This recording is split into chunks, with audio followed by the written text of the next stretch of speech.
Good evening and greetings from Bill back in Farmer Bill. The funds are at Mays Valley Farm Market and Winery. And one day one of our customers, a friend of ours, was in the market and said, you know, what do you guys do all winter?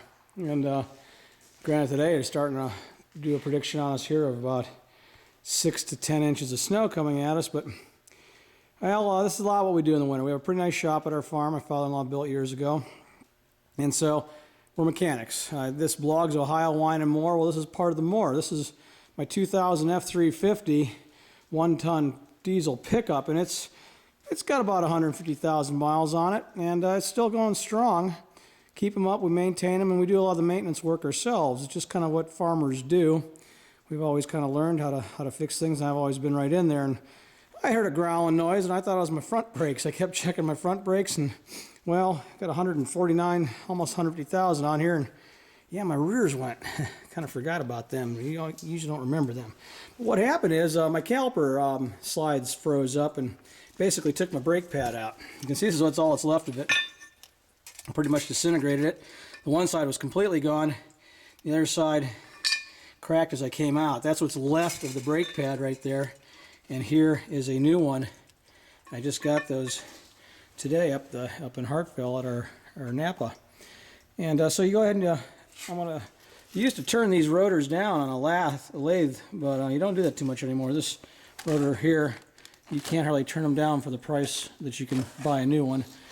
Unfortunately, that's probably not that high quality of a rotor compared to the original equipment that goes on, but it'll still last a long time and be safe. But these are some of the things that we do. This is a disc brake setup on this truck. Most vehicles, or a lot of vehicles, used to just have a disc brake in the front, or they had drum brakes in the front all the way around. This truck has disc brakes on all four corners. Then it has a drum shoe brake in the center here that acts as an emergency brake. But this is the pistons here. So when you push your foot in the brake, these two pistons right here actually come out. The fluid, when you push your foot on the pedal, pumps the fluid back a line. That line comes around, shoves hydraulic or brake fluid into these pistons right here. These pistons push outward, in effect squeezing on the drum, the rotor actually, and slow the truck down. What happened was there's some slides that make these not bind, and as moisture and time gets in there, those slides tighten up and the brake doesn't completely release, or it releases unevenly.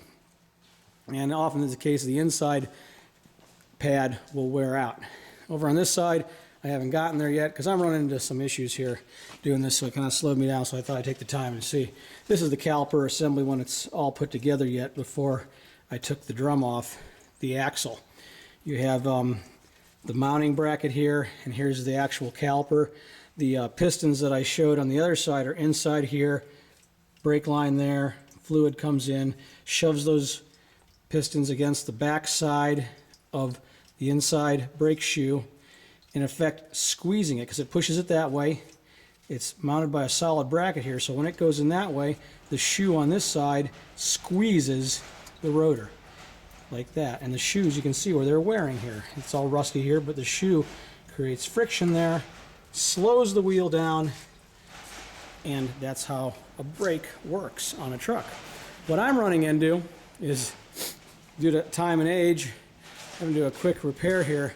The slides are what are not working right on this particular one. There's one of the pins that go in. I should replace that, but the store only has one side in stock right now. It's snowing, it's getting late in the day, so I'm going to put this back together, grease it all up, put it together, and come back at a later date. But at least I want to get my brakes fixed.